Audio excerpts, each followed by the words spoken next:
حالات کے قدموں پہ قلندر نہیں گرتا،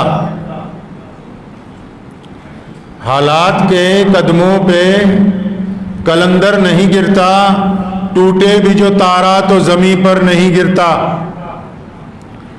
حالات کے قدموں پہ قلندر نہیں گرتا، ٹوٹے بھی جو تارا تو زمیں پر نہیں گرتا۔ گرتے ہیں سمندر میں دریا تو بہت سے، لیکن کسی دریا میں سمندر نہیں گرتا۔ رمضان المبارک کا دوسرا جمعہ ہے۔ اس ماہ مقدس کو اللہ تبارک و تعالیٰ نے اپنا خاص مہینہ بتایا ہے۔ روزہ ایک انقلابی عبادت ہے۔ عبادتیں تو باقی بھی ہیں، نماز بھی عبادت ہے، قرآن پاک کو پڑھنا بھی عبادت ہے، تسبیح کرنا بھی عبادت ہے، دعا مانگنا بھی عبادت ہے، رات کو تہجد کی نماز پڑھنا بھی عبادت ہے، لیکن روزہ ایک انقلابی عبادت ہے۔ روزہ ایک ایسی عبادت ہے جو انسان کے جسم میں، انسان کے مزاج میں فوری طور پر تبدیلی کرتی ہے۔ مثال کے طور پہ دوائیاں ہوتی نا الگ الگ قسم کی، کوئی ہومیوپیتھک کی دوائی، کوئی حکیموں کی دوائی، کوئی جڑی بوٹیوں کی دوائی، کوئی انگریزی کھانے کی دوائیاں، لیکن بعض چیزیں ڈائریکٹ خون کے اندر داخل کی جاتی ہیں انجیکشن لگا کے۔ عبادتیں تو باقی بھی ہیں سب، اور وہ بھی قابل احترام ہیں، ان کے بڑے درجات ہیں، لیکن روزہ انقلاب برپا کرتا ہے انسان میں۔ اگر کسی کا روزہ اس کے جسم میں، اس کی روح میں، اس کے مزاج میں، اس کے لب و لہجے میں، اس کی آنکھوں میں، اس کی زبان میں، اس کے ہاتھوں میں انقلاب برپا نہیں کر رہا تو اس کا مطلب اس کی روح مردہ ہے، ابھی روزہ ادا نہیں ہوا ہے۔ روزہ انسان میں انقلاب برپا کر دیتا ہے۔ روزہ بندہ جب رکھتا ہے فوراً اس کو احساس ہوتا ہے بھی آج تو میں عام لوگوں سے الگ ہوں۔ روزے دار کو فوراً احساس ہو جاتا ہے کہ جو باقی لوگ جیسا چل پھر رہے ہیں میں ویسا نہیں ہوں۔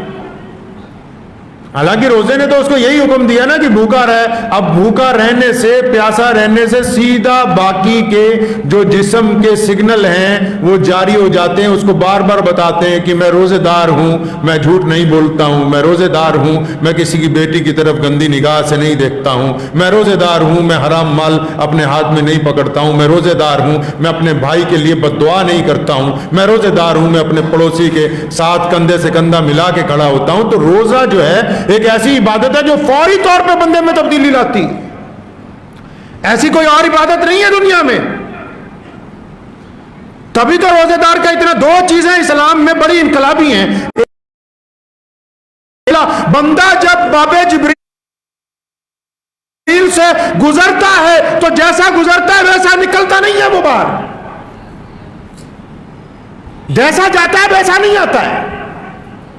روزے دار بھی ایسا ہی ہے، جو بندہ روزہ رکھتا ہے تو پھر وہ ویسا، اگر ضمیر کہتا ہے، اگر مزاج کہتا ہے، اگر روح کہتی ہے اس بات کے لیے رضامندی کرتی کہ ہاں میرے اندر تبدیلی آ رہی ہے، میں ویسا نہیں ہوں جیسا بنا روزے کے ہوا کرتا تھا، تو خوشخبری ہے یہ اللہ کی طرف سے کہ ہمارا روزہ اللہ تعالیٰ کے حضور قابل قبول ہو رہا ہے۔ روزہ بھی رکھتا ہے، غصہ بھی آتا ہے، روزہ بھی رکھتا ہے، گالی بھی دیتا ہے، روزہ بھی رکھتا ہے، بے ایمانی بھی کرتا ہے، روزہ بھی رکھتا ہے، جھوٹ بھی بولتا ہے، روزہ بھی کرتا ہے، ٹھگی بھی مارتا ہے، تو روزہ نہیں ہے۔ روزہ تو رکھوایا اسی لیے گیا تاکہ بندے کے اندر انقلابی تبدیلی آ جائے اور بندہ جو ہے اپنے رب کے حضور سراپا ہو جائے اللہ کی محبت کے اندر۔ محبت دو طرح کی ہوتی ہے نا، ایک محبت مزاجی ہوتی ہے، ایک محبت بندہ جب اللہ سے کرتا ہے تو مزاجی محبت ختم ہو جاتی ہے، پھر وہ پوری مخلوق کے لیے اپنے مزاج کو، اپنے دل کو، اپنے جذبات کو اسی پوری مخلوق کے لیے ڈال دیتا ہے۔ حکیمان ہوگا اور میں اس کو دیکھو وضو بھی کرتا ہے، کرلی بھی کرتا ہے، منہ میں پانی بھی لیتا ہے، لیکن حلق سے نیچے ایک قطرہ نہیں جانے دیتا، جبکہ کوئی اس کے حلق کو اندر سے نہیں دیکھ رہا، لیکن یہ مجھ سے محبت کرتا ہے، یہ اس بات کو سمجھتا ہے کہ میرے رب کا حکم ہے کہ ایک قطرہ بھی پانی کا نیچے نہیں جانا چاہیے۔ تو اللہ تعالیٰ اس بات پر فخر کرتے ہیں فرشتوں کے درمیان کہ دیکھو یہ ہے میرا بندہ جو میری اطاعت کر رہا ہے۔ اس بندے کو دیکھو جو بندہ ایک دم گناہوں سے نکل کے نیکی کی طرف پلٹ کے آ گیا ہے. تو رمضان المبارک کے 14 دن گزر گئے. کتنے دن گزر گئے بھائی؟ 14 دن گزر گئے. یہ تو ہمارے لیے کوئی خوشی کی بات نہیں پڑے. میں اگر یوں کہوں کہ خسارہ ہو گیا، 14 دن نکل گئے، اب ہم نے 14 دن میں کیا پایا کیا کھویا، اس کا تجزیہ ابھی کرنا ہے. آج یہ بات طے کرنی ہے کہ یہ 14 دن نفع کے اندر گئے تھے کہ نقصان کے اندر گئے تھے. اگر یہ نفع میں گئے ہیں تو ہمارے لیے مسرت کی بات ہے. اگر ان 14 دنوں میں ہم نے دین کا، اپنے مزاج کا، اپنے روزے کا، اپنے اسلام کا، اپنے معاشرے کا نقصان کیا ہے تو اس کا خسارہ ادا نہیں ہوگا. سیدنا علی رضی اللہ عنہ فرماتے ہیں، مولا علی نے کہا کہ کسی کا ایک رمضان کا روزہ چھوٹ جائے تو پھر اس کے بعد روزے رکھنا شروع کرے رمضان کے بعد، کہ ایک روزہ رمضان میں چھوٹ گیا تھا، پھر ساری زندگی روزے رکھتا رہے. لیکن وہ جو ایک روزہ رمضان کا چھوٹا، جو ایک روزہ رمضان کا چھوٹ گیا، ساری زندگی روزے رکھتا رہے گا، رمضان کے اس ایک روزے کے برابر اجر حاصل نہیں کر سکتا ہے. رمضان کے اس ایک روزے کے مطابق اجر نہیں حاصل کر سکتا ہے. کس نے کہا کہ بلا عذر روزہ چھوٹ سکتا ہے؟ کئی حضرات کو ہم دیکھتے ہیں اپنے معاشرے میں، ان کی تراویح کی رکعات روز چھوٹ جاتی ہیں، کئی پڑھنے کے لیے تیار نہیں ہوتے. حضرات صحابہ کرام رضی اللہ تعالی اجمعین کو کبھی دیکھا ہے آپ نے؟ آج بھی پوری دنیا میں جو لوگ صحابہ کرام رضی اللہ تعالی اجمعین کے طرز عمل پر زندگی گزارتے، کبھی ان کو دیکھا ہے؟ لوگ رمضان آنے سے پہلے رمضان کی تیاری کرتے ہیں، رمضان آنے سے پہلے اپنی نوکریوں سے فراغت حاصل کرتے ہیں، رمضان آنے سے پہلے کاروبار کو سمیٹتے ہیں، رمضان آنے سے پہلے گھروں کے اندر مرمت کا کام ختم کرتے ہیں. رمضان تو بس پھر جب آ جاتا ہے تو پھر بس وہ ہوتے ہیں اور ان کا رب ہوتا ہے. طے کرتے ہیں کہ ایک مہینہ اللہ کے لیے، اس ایک مہینے میں جو کام ہوں گے اللہ کے لیے ہوں گے. بہت سارے لوگوں کا عذر ہے کہ وقت نہیں ہمیں تراویحوں کے لیے مل پاتا. جو بندہ اپنے لیے وقت نہیں نکال پا رہا تو پھر اس کو زندگی جینے کا کیا فائدہ ہے؟ نماز کس کے لیے؟ اللہ نے فرمایا جو بندہ نماز پڑھتا ہے میں اس کا فائدہ کرتا ہوں، اس کو متقی بناتا ہوں. روزہ کس کے لیے؟ فرمایا جو روزہ رکھتا ہے میں اس کے گناہ جھاڑ دیتا ہوں. جو زکوٰۃ دیتا ہے اس کا مال پاک کر دیا جاتا ہے. جو راتوں کو اٹھ کے قیام کرتا ہے اللہ فرماتے ہیں ان کی مغفرت کا اعلان کر دیا جاتا ہے. عبادت ہے کس کے لیے؟ جو بندہ اپنی ذات کے لیے مخلص نہ ہو اس سے بڑا ظالم کون ہوگا؟ یہ جس اولاد کے لیے تو ٹھگیاں مار رہا ہے نا، یہ جس اولاد کے لیے تو بے ایمانی کرتا ہے، یہ جس بیوی کی خواہشات پوری کرنے کے لیے لگا ہوا ہے کہ میں رمضان کے اندر یہ کر دوں، ان کو وہ کر دوں، جس دن مر جائے گا کہیں گے پھٹافٹ اس کا جنازہ اٹھاؤ، ہم ایک رات اس کو پھالتو اپنے گھر میں رکھنے کے لیے تیار نہیں ہے. جن کے چکر میں جن کو خوش کرنے کے لیے لگا ہوا ہے نا بندہ کہ میں ان کو کسی طرح خوش کر دوں، ارے یہ تیری رضامندی سے خوش ہونے والے نہیں ہیں. جن یاروں کی محفلوں میں بیٹھتا ہے مرنے کے بعد کتنے ایسے ہوں گے جو تیرے لیے مغفرت کی کبھی دعا کرتے ہو، اٹھ کے گئے ہو کسی مدرسے میں کسی مسجد میں، سنا کبھی کسی کا کوئی دوست آیا کہ میرے دوست کا انتقال ہو گیا ہے قرآن پاک ختم کرا دو؟ سنا آپ نے کبھی؟ مجھے بتاؤ، اتنے مولوی ہیں، کوئی آیا تمہارے پاس؟ ارے جن کے چکر میں خدا کو چھوڑ رہے ہو، جن کے چکر میں رمضان کی مقدس ساعتوں کو چھوڑ رہے ہو، ان کا تعلق اسی وقت تک ہے جب تک عزت ہے، شہرت ہے، طاقت ہے، جان ہے، مال ہے. جب جان نکل گئی تو پھر ان میں سے کوئی ساتھ آنے والا نہیں ہے، کوئی نہیں ہے. نماز نے ساتھ جانا ہے، روزے نے ساتھ جانا ہے، تلاوت نے ساتھ جانا ہے، صدقہ ساتھ میں جائے گا، زکوٰۃ ساتھ میں جائے گی، نیکی ساتھ میں جائے گی، بھلائی ساتھ میں جائے گی. اچھا جو چیزیں ساتھ جانے والی ہیں ان کے قریب نہیں لگتا، اور جو ساتھ جانے والی نہیں ہیں 24 گھنٹے ان کی رضامندی کے چکر میں لگا ہوا ہے. کچھ بندے کو اپنے لیے بھی کر لینا چاہیے. اگر ہم یہ مان لیں کہ سیلفش بندہ ہی آج کے دور میں کامیاب ہے تو کم از کم بندہ اتنا سیلفش تو ہو کہ اس کو اپنی نماز کی فکر ہو، اپنے روزے کی فکر ہو، اپنے گھر کی فکر، زکوٰۃ کی فکر ہو، اپنے صدقات کی فکر ہو. کم از کم اتنا تو اس کو اپنا خیال ہو کہ جب میں دنیا سے جاؤں گا تو میرے ساتھ کیا جانے والا ہے. اپنے مزاج میں انقلاب برپا کریں. اور یہ انقلاب صرف عبادت کا نہیں ہوتا ہے. کچھ لوگوں کو غلط فہمی ہے کہ انقلاب صرف عبادت ہی برپا کرتی ہے. اگر صرف عبادت انقلاب برپا کرتی تو رمضان میں صبح صادق سے لے کے سورج ڈوبنے تک بھوکے پیاسے رہنے کا حکم جاری نہیں کیا جاتا. پتہ لگا کہ روحانی انقلاب برپا کرنے کے لیے فزیکلی انقلاب بھی، مطلب جسم کو بھی انقلاب کی طرف لگانا ضروری ہے. کسی کے پاس پیسہ بہت ہو، وہ کہے کہ میں پہلوان بن جاؤں، تو وہ پیسے سے کاجو بادام کھا سکتا ہے، لیکن جب تک ڈائٹ اچھی، یہ آپ کو اچھا طاقتور پہلوان نہیں بنا سکتی جب تک آپ اپنے جسم کو مشقت کے اندر نہیں ڈالیں گے. اسی طرح روزہ ہے. روزہ صرف یہی نہیں کہ ہم کھلوا دیا تو مسئلہ حل ہو گیا، بس کسی کو روزہ رکھوا دیا تو مسئلہ حل ہو گیا. جب تک ذاتی طور پر اس میں ملوث نہیں ہوں گے، جس طرح آپ چاہتے ہیں کہ میری جائیداد بنے تو میرا نام کاغذات میں ہونا چاہیے، بل میرے نام کے اوپر بننا چاہیے، اسی طرح روزہ جو ہے وہ یہ چاہتا ہے کہ جب تک آپ کا جسم، آپ ذاتی طور پر روحانی طور پر تو شامل ہو گئے، جسمانی طور پر جب تک آپ روزے میں شامل نہیں ہوں گے، روزہ اپنے کمال کو میں بہکی کی حدیث ہے. حضور نبی علیہ الصلوۃ والسلام نے فرمایا اللہ تعالیٰ فرماتے ہیں فرشتے اللہ تعالیٰ کے پاس جاتے ہیں، فرشتے اللہ کے پاس جاتے ہیں کہ آپ نے حکم دیا. یہ حدیث کا مفہوم میں بیان کر رہا ہوں، اور اس کو دل کی تختی کے اوپر لکھ کے لے جائیے. آج آپ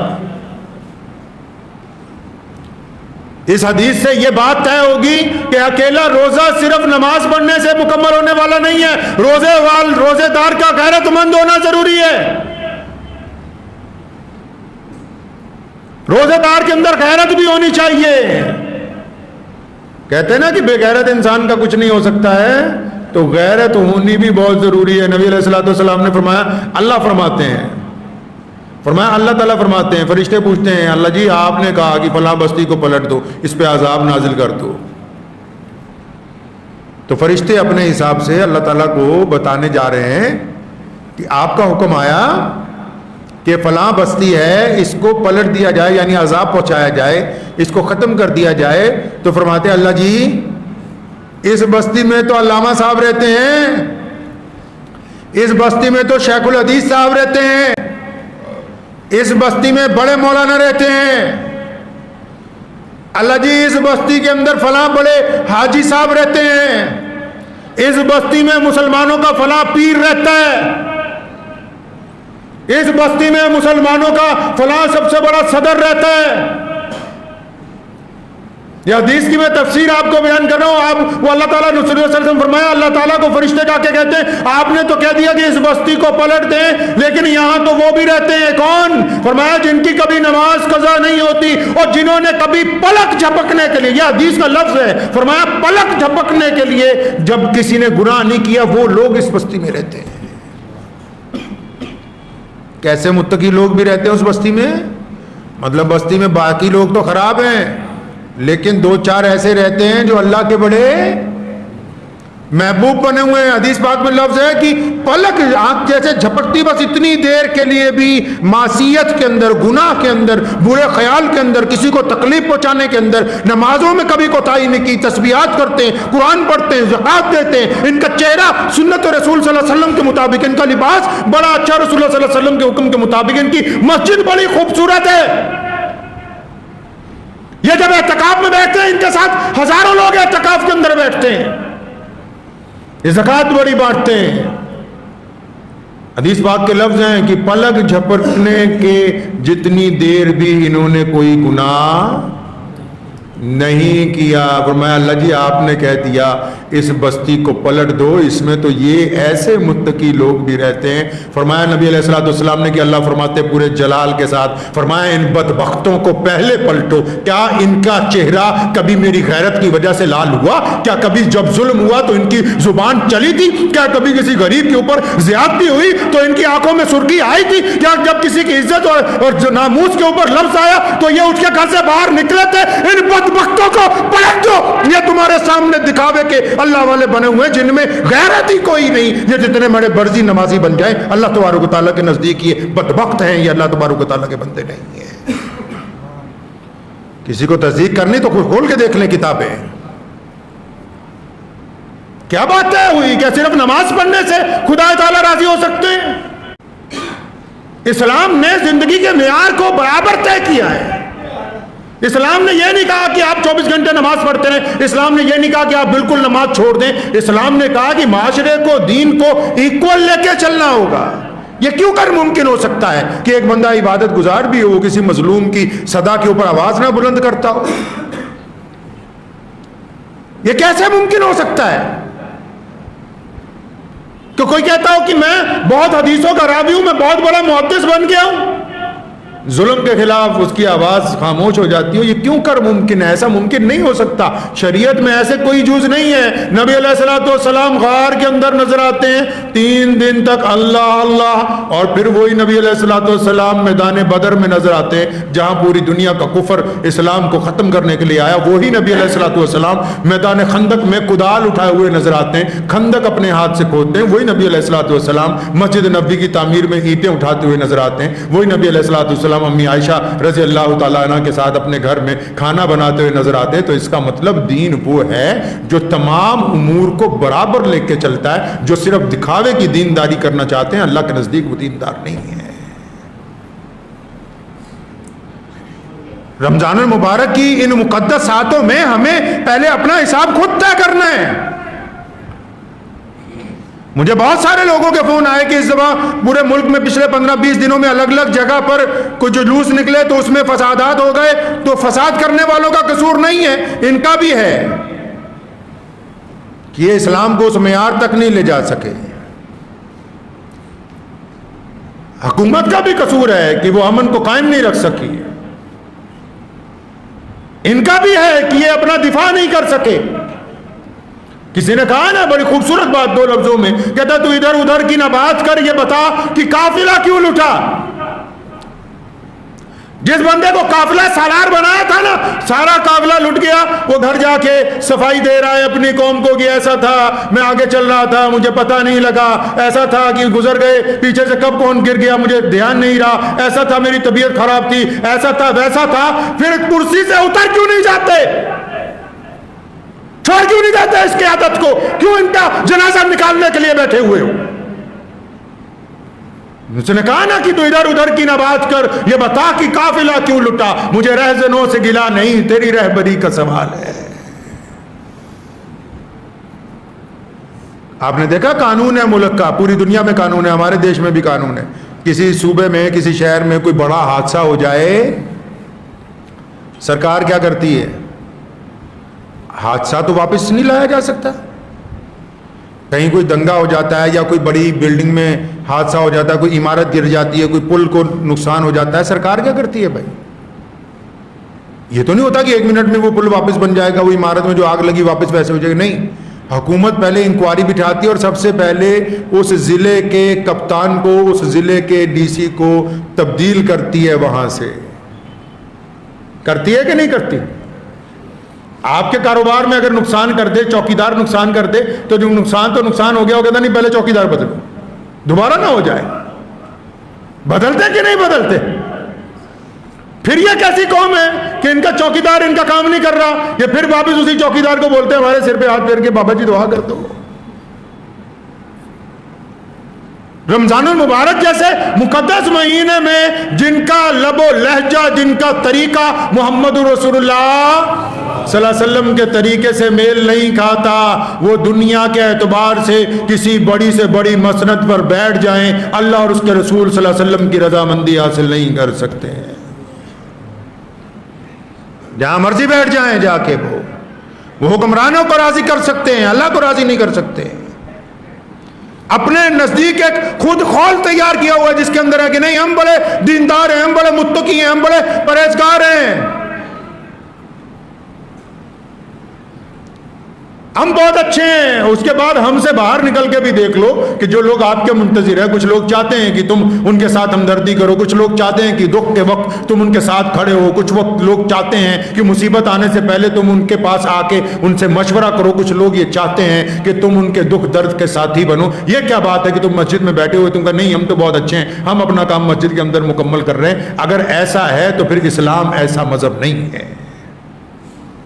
رمضان المبارک میں رسول اکرم صلی اللہ علیہ وسلم نے حضور صلی اللہ علیہ وسلم آپ کو ایک بات اور بتاؤں، ہم نے بچپن میں گرمی کے، پھر جوانی میں سردی کے، اب پھر دوبارہ سردی کی طرف جا رہے ہیں. دو تین موسم رمضان کے دیکھ لیے نا سب نے.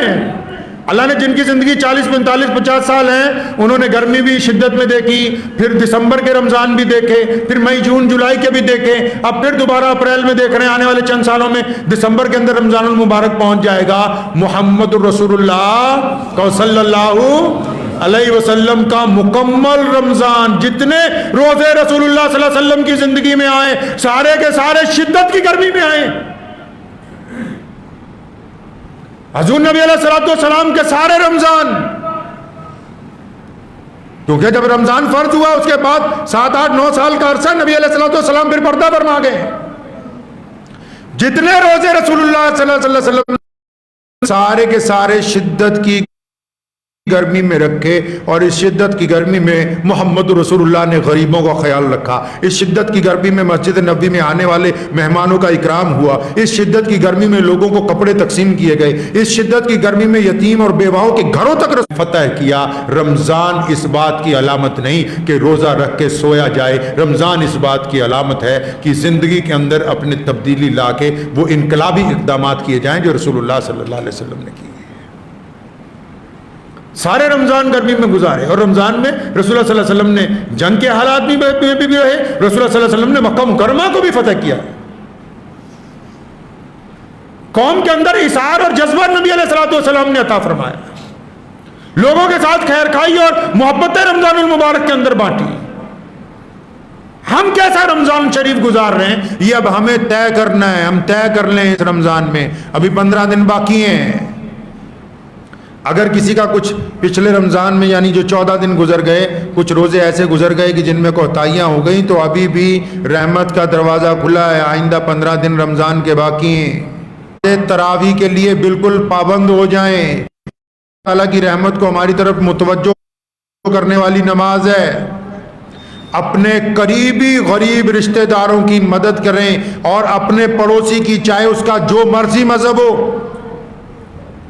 ہمارا پڑوسی اس کا مذہب کوئی بھی ہو، رمضان ہے، رمضان میں آپس میں طے کریں کہ ہم نے یہ جو ایک دوسرے کو برادری کے نام پر ایک دوسرے کی ٹانگیں کھینچنے کا سلسلہ شروع کیا ہے، اس کا خاتمہ کرنا ہے. مسجدوں میں جو بد انتظامی ہے اس کا خاتمہ کرنا ہے. ایک دوسرے کو جو تانے دینے کا سلسلہ ہے اس کا خاتمہ کرنا ہے.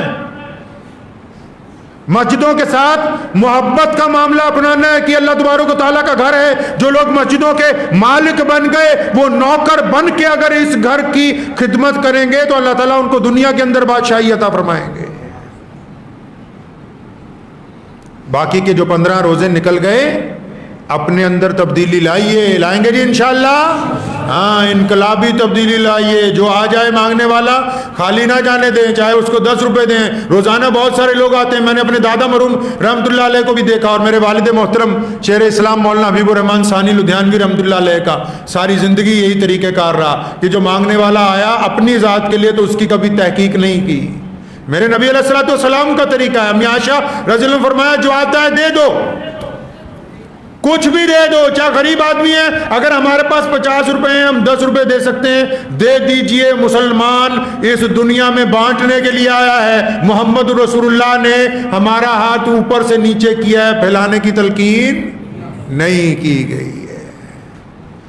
یہ تو ہماری قوم میں جو کئی پچھلے 60-70 سال سے سرکاری مولوی آ گئے بیچ میں، انہوں نے ہمیں سکھایا کہ بس چپ کر کے ہی بس اپنا گردن جھکا کے ہی چلتے رہو. محمد رسول اللہ نے تو جس دن ہم عمرے کے لیے گئے، حج کے لیے گئے، صحابہ کرام رضی اللہ تعالیٰ اجمعین کی جماعت رسول اللہ صلی اللہ علیہ وسلم کے ساتھ تھی. بیت اللہ کا طواف کر رہے تھے.